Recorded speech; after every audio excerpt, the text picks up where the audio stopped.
आर्थिक प्रस्ताव पर बोलते वक्त मुझे लगता है ज़रूरी है कि पहले असलियत का आईना दिखाया जाए। और वसीम बरेलवी की एक लाइन है जो असलियत बिल्कुल हूबहू बयां करती है। तेरी फाइलों में गांव का मौसम गुलाबी है, ये आंकड़े हैं झूठे, ये दावे किताबी हैं। यही असलियत मोदी सरकार की है। और आज जब हमारा 25वां महाधिवेशन हो रहा है, इस महाधिवेशन के वक्त ये देश बेरोजगारी से, महंगाई से, आर्थिक असमानता से, भूखमरी से, कुपोषण से, बढ़ती हुई गरीबी से और अडानी के एक बड़े स्कैम से जूझ रहा है, जिस पर इस सरकार की चुप्पी बरकरार है। और इसीलिए हमारा जो रेजोल्यूशन है, हमारा जो प्रस्ताव है, वो इस सबको छूता है। मोदी सरकार से बेरोजगारी की बात करो तो कहते हैं पकौड़ा तल लो, पर पकौड़ा तलने वाला तेल आपने 90 से 220 कर दिया और आटे पर भी जीएसटी लगा दिया। पकौड़ा तले तो तले कैसे? महंगाई की बात करो तो इस देश की वित्त मंत्री कहती है मैं तो लहसुन प्याज नहीं खाती, बाकी देश खाता है। बाकी देश की महंगाई से आपने लगातार कमर तोड़ी है। और इसीलिए जो हमारा इकोनॉमिक रेजोल्यूशन है, जो आर्थिक प्रस्ताव है, वो भारत जोड़ो यात्रा से जुड़ा हुआ है।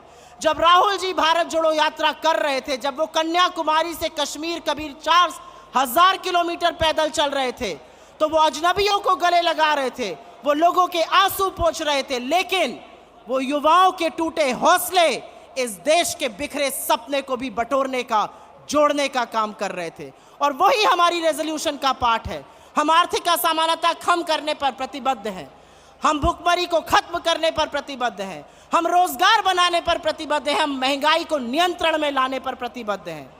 मैं आपसे पूछती हूं, जो महंगाई की बात करते हैं, प्राइम मिनिस्टर से बात करो या मंत्रियों से बात करो, तो वो ऐसा सच्चाई से पलड़ा झाड़ लेते हैं, उनको महंगाई का आईना दिखाओ तो आंखें मूंद लेते हैं, और प्रधानमंत्री तो मुंह में दही जमा लेते हैं, वही दही जिस पर उन्होंने जीएसटी लगा दिया है।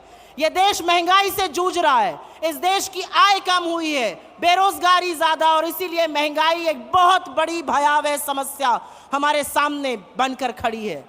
क्या कुछ किया नहीं जा सकता है महंगाई को लेकर? बहुत कुछ किया जा सकता है। क्या महंगाई खत्म नहीं हो सकती है? क्या पेट्रोल डीजल का दाम नियंत्रण में नहीं आ सकता? आ सकता है। लेकिन यह सरकार मुनाफाखोरी करना चाहती है, ये पैसा बनाना चाहती है, आपकी जेब पर डाका डालना चाहती है, इसलिए महंगाई को खत्म करने का नाम नहीं ले रही। मैं आर्थिक असमानता पर बात करूंगी। 1% देश के पास 40% संसाधन है। 1% देश के पास अगर 40% संसाधन है, तो अडानी जी के महास्कैम के बारे में कौन बात करेगा? एक व्यक्ति जिसको आपने 609 नंबर से दूसरे नंबर पर लाकर विश्व के सबसे अमीर लोगों की सूची में बिठा दिया, आज वो आक्षेपों के घेरे पर हैं। उनके ऊपर गंभीर आरोप है, उनके ऊपर आरोप है स्टॉक मार्केट में हेरा फेरी करने का, उनके ऊपर आरोप है पैसा बनाने का, उनके ऊपर आरोप है बेनामी संपत्ति का। आपने उनको मोनोपोली दी पोर्ट में, एयरपोर्ट में, कृषि में, खाद्य में, सीमेंट में, रिन्यूएबल एनर्जी में। लेकिन जब आज उनके आक्षेप सामने आए हैं, आरोप सामने आए हैं, तो प्रधानमंत्री का गला सूखने लगता है। और जब राहुल जी उनसे लोकसभा में और हमारे अध्यक्ष उनसे राज्यसभा में सवाल पूछते हैं, तो उनके कांपते हाथों से वो पानी पीते हैं। लेकिन एक भी संस्थान उनके खिलाफ एक्ट नहीं करता है। कहां है सेबी, कहां है आरबीआई, कहां है डायरेक्टरेट ऑफ रेवेन्यू इंटेलिजेंस, कहां है ईडी, कहां है इनकम टैक्स, कहां है एसएफआईओ, कहां है एमसीए? एक शब्द नहीं बोला जाता है अडानी के खिलाफ।